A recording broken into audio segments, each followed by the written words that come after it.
ஓம் நம சிவாய நமக. தென்னாடுடைய சிவனே போற்றி, எந்நாட்டவர்க்கும் இறைவா போற்றி. பொதுவாக ஒரு வீட்டில் ஐஸ்வர்யம் எப்பொழுதுமே நிலைத்திருக்க வேண்டும்னா அது அந்த வீட்டின் பெண்களின் கையில் தான் உள்ளது. எவ்வளவுதான் கஷ்டம் இருக்கக்கூடிய இடத்திலும் பெண் குழந்தை பிறந்தாலும் அந்த பெண் குழந்தை தான் அந்த வீட்டிலே பார்த்திங்கன்னா மகாலட்சுமியாக கருதப்படுகிறது. ஏதோ ஒரு வகையில் நிச்சயம் பார்த்திங்கன்னா ஏதோ ஒரு நாள் அந்த பெண் குழந்தையின் யோகம்தான் அவர்களுக்கு மிகுந்த ஒரு பக்கபலமாக இருந்து அவர்களுடைய ஏற்றத்திற்கு உதவும். அதில் துளியளவு கூட சந்தேகம் கிடையாது. ஏனென்றால் பெண் குழந்தையை தான் மகாலட்சுமியின் ஸ்வரூபமாகவே சொல்லப்படுகிறார்கள். இப்படிப்பட்ட பெண்கள் தெரியாமல் செய்யக்கூடிய சின்ன சின்ன தவறுகளில் கூட அந்த குடும்பத்தின் ஐஸ்வர்யம் நிலைத்திருக்க முடியாத சூழ்நிலை ஏற்படும். அதனால் நல்ல நிலைமையில் இருப்பீங்க, நல்லா போய்கிட்டு இருப்பீங்க, திடீர்னு ஏதாவது ஒரு சறுக்கல் ஏற்படுதுன்னா உங்களிடம் இவ்வாறான தவறுகள் நீங்கள் செய்கிறீங்களா அப்படிங்கிறத மட்டும் நோட் பண்ணுங்கள். அது என்னென்ன தவறுகள்னு இந்த பதிவுலேயும் நம்ம சிலதை குறிப்பிடுகிறோம். இந்த பதிவை முழுவதுமாக பாருங்கள். நம்மளுடைய சேனலுக்கும் முதன்முறையாக வரவங்க சப்ஸ்கிரைப் பண்ணி மறக்காமல் உங்களுடைய நண்பர்களுக்கும் இந்த பதிவானதை பகிர்ந்து கொள்ளுங்கள். என்ன தான் ஒருவருக்கு இந்த அதிர்ஷ்டங்கள் யோகம் இது எல்லாமே கைகூடி வந்தாலுமே அந்த அதிர்ஷ்டம் யோகத்தெல்லாம் தக்க வைத்து கொள்ள வேண்டியது அவர்களுடைய அந்த வர்றவங்க கையில் தான் இருக்குது. அதற்கு தகுந்தவாறு நாமும் நடந்து கொள்ள வேண்டும். அந்த வரிசையில் இந்த தவறுகளை செய்யாமல் இருப்பது மிகவும் நல்லது. முதல் விஷயம் பார்த்திங்கன்னா, எப்பொழுதுமே பெண்கள் கிழிந்த ஆடைகளை அணிந்து கொள்ளக்கூடாது என்று சொல்கிறது சாஸ்திரம். இது நம்மில் பல பேருக்கு தெரிந்திருக்கும். குறிப்பாக வெள்ளிக்கிழமை அன்று செவ்வாய்க்கிழமை அன்று வீட்டில் பூஜை செய்யும் பொழுது நீங்கள் உடுத்தியிருக்கும் அந்த ஆடை பார்த்திங்கன்னா புடவையாக இருப்பது ரொம்ப நல்லது. அதில் சிறியளவு ஓட்டை கூட இருக்கக்கூடாது, சிறிய அளவிலான கிழிஞ்சல் கூட இருக்கவே கூடாது என்பதை நம்ம நினைவில் வைத்து கொள்ள வேண்டும். அதாவது நீங்கள் உடுத்திருக்கும் ஆடை புதிய ஆடையாக இருக்கும், ஆனால் எதிர்பாராத விதமாக ஊதுபத்தியோ அது வேறு ஏதாவது ஆணியில் மாட்டியோ இல்லை ஏதாவது ஒரு வகையில் அதில் கிழிஞ்சல் ஏற்பட்டோ இல்லை ஏதோ ஒரு வகையில் தீக்காயம் ஏற்பட்டோ இல்லை வாங்கும் பொழுதே பார்த்திங்கன்னா சரியாக நம்ம கவனித்து வாங்கியிருக்க மாட்டோம், அது வரும்போதே டேமேஜில் இருந்திருக்கும். இப்படி இருக்கும் பட்சத்தில் அந்த குறிப்பிட்ட ஆடைகளை வெள்ளிக்கிழமைகளில் செவ்வாய்க்கிழமைகளில் மற்ற நாட்களில் நம்ம சும்மா இருக்கிறோம் அப்போதுமே உடுத்தக்கூடாது தான். இருந்தாலும் உங்களுக்கு வேறு சூழ்நிலை இல்லை அப்படிங்கிற பட்சத்தில் வெள்ளி செவ்வாய்க்கிழமையிலாவது பூஜை செய்யும் பொழுது நல்ல உடைகளை அணிந்து கொள்வது அந்த வீட்டிற்கு சுபிட்சத்தை கொடுக்கும். அதுதான் பார்த்திங்கன்னா லக்ஷ்மி அம்சத்தை உங்களுக்கு கொடுக்கக்கூடியதாக இருக்கும். அதனால் வெள்ளி செவ்வாய்க்கிழமையிலாவது நல்ல ஆடைகளை உடுத்தி வீட்டில் வலம் வரும் பொழுது லக்ஷ்மி தேவியே வலம் வருத மாதிரி இருக்கும் அப்படிங்கிறதா ஐதீகம். முக்கியமாக கோவிலுக்கு இல்லை வெளியே எங்கேயாவது செல்கிறீங்க அப்படிங்கிற பட்சத்தில் நல்ல உடைகளையே அணிந்து கொண்டு செல்லுங்கள். கிழிந்ததையோ இல்லை ரொம்ப நஞ்சு போய் விரிசல் விடுற அந்த மாதிரியான துணிகளை ஒருபொழுதும் நீங்கள் உடுத்தி கொள்ளக்கூடாது. வீட்டில் இருக்கும் பொழுது கொஞ்சம் அழுக்கு துணியோ கந்தையாக இருக்கிறதையோ அதை கூட நம்ம உடுத்தி கொண்டு வேலைப்பாடுகளில் ஈடுபடுறோம். ஆனால் வெளியே எங்கேயாவது செல்கிறோம், வீட்டில் பூஜை முறைகளை மேற்கொள்கிறோம், வீட்டிற்கு யாராவது வராங்கன்னா நல்ல உடைகளை உடுத்தி கொள்வது தான் மிகவும் நல்லது. அதுதான் குடும்பத்திற்கும் சுபிட்சத்தை கொடுக்கும் அப்படிங்கிறத தெரிந்து கொள்ளுங்கள். அடுத்தபடியாக வெள்ளிக்கிழமைகளில் பார்த்தீங்கன்னா கட்டாயம் வீட்டில் யாருமே நகை வெட்டக்கூடாது. குறிப்பாக பெண்கள் கட்டாயம் வெட்டக்கூடாது. வெள்ளிக்கிழமைகளில் எண்ணெய் தேய்த்து தலை குளிப்பது வீட்டில் ஐஸ்வர்யத்தை நிலைத்து நிற்க செய்யும். பெண்கள் வீட்டில் வெள்ளிக்கிழமைகளில் எண்ணெய் தேய்த்து குளிப்பது அவர்களுக்கு ஐஸ்வர்யத்தை நிலைத்து நிற்க செய்யும் அப்படிங்கிறதான் ஒரு ஐதீகம். அதே போல் குலதெய்வ கோயிலுக்கு நீங்கள் குடும்பத்தோடு போகிறீங்கன்னாலே உங்கள் மனதிற்குள் இந்த ஒரு விஷயத்தை தவிர வேறு எதுவும் இருக்கக்கூடாது. கோவிலுக்கு செல்லும் பொழுதே உங்களுடைய குலம் என்றென்றைக்கும் நன்றாக இருக்க வேண்டும் என்று வேண்டிக் கொண்டே செல்லணும். நிச்சயம் கொடிமரத்திற்கு முன்பாக நமஸ்காரம் செய்து வணங்கி கொடிமரத்தின் நிழல் விழும் இடத்தையோ அல்லது கோபுரத்தின் நிழல் விழும் இடத்தையோ உங்கள் வலதுகை மோதிர விரலால் தொட்டு நமஸ்காரம் செய்ய வேண்டும் என்பதையும் நினைவில் வைத்து கொள்ளுங்கள். அதாவது அந்த நிழல் வெயிலில் பட்டு பார்த்தீங்கன்னா அந்த நிழலை மிதிக்கக்கூடாது, அதையும் ஞாபகம் வச்சுக்கோங்க. அதை தொட்டு நம்ம வணங்குவது நம்ம அந்த இடத்துல போய் அதை தொட்டு வணங்குவதற்கு ஒரு சமம். எல்லோருமே கோவிலுக்கு போகும்போது மேக்சிமம் பார்த்தீங்கன்னா இப்போ கணவன் மனைவினா 2 பேர் சேர்ந்து போகலாம். குழந்தைகள் அப்படிங்கிற பட்சத்தில் குடும்பத்தோடு சென்று தரிசனம் செய்வதே மிகவும் நல்லது.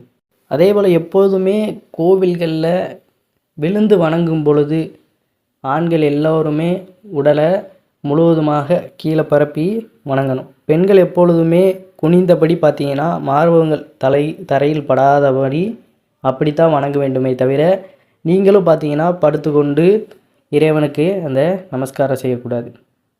குறிப்பாக அந்த வீட்டில் இருக்கும் பெண்கள் இதை செய்யவே மறக்கக்கூடாது. உங்களுடைய குலதெய்வ கோயிலில் கோபுரம் இல்லை என்றால், கொடிமரமும் இல்லை, அதாவது பெரிய கோபுரம் கொடிமரம் எதுவும் இல்லைனாலும் அந்த கோவிலே உயரமாக ஏதாவது இருக்கும் பார்த்தீங்களா, அந்த உச்சியை பார்த்து நம்ம நமஸ்காரம் செய்வது மிகவும் நல்லது.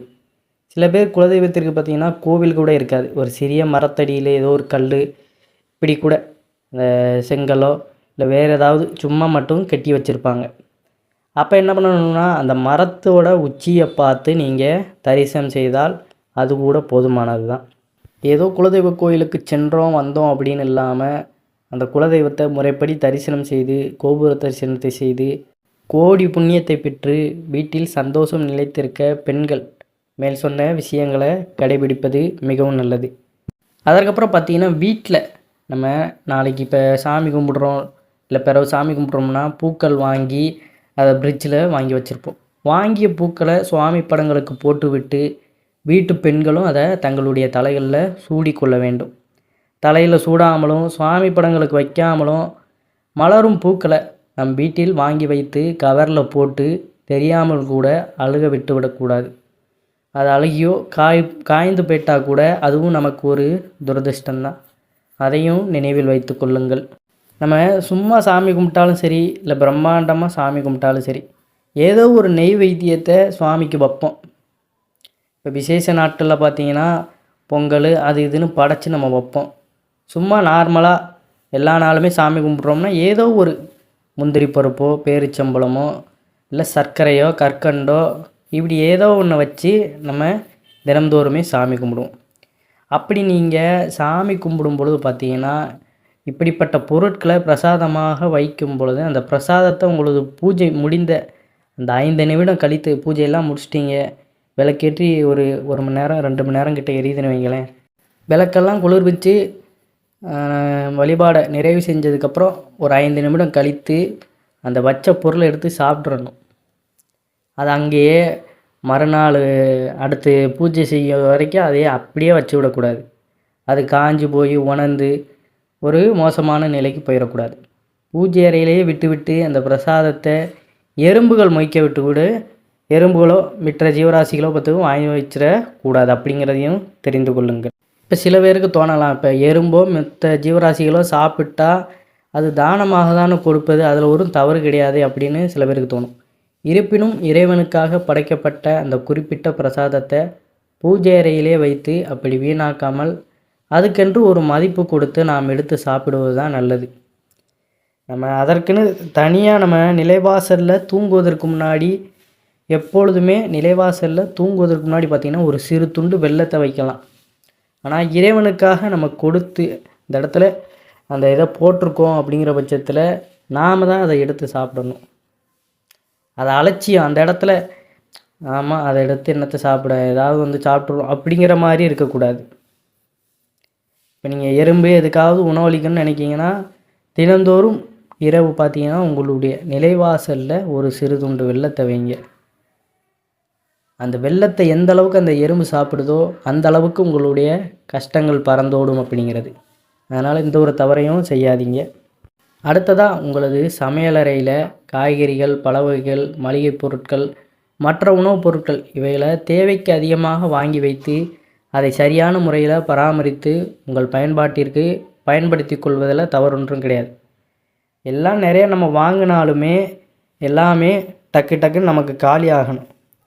எல்லா பொருட்களையும் அதிகமாக வாங்கி வீட்டில் வைத்து கொண்டு பூச்சி பிடித்து வண்டு பிடித்து இந்த பழங்கள்லாம் பார்த்திங்கன்னா ரொம்ப வேஸ்ட் பண்ணுறாங்க வீடுகளில். அதை வாங்கி வச்சு பார்த்திங்கன்னா அப்படியே அது இருக்கும். அதை எடுத்து அதை ஒரு ஆள் உரித்து கொடுத்தா தான் சில பேர்லாம் சாப்பிடுவாங்க. அப்படி இருக்கக்கூடாது.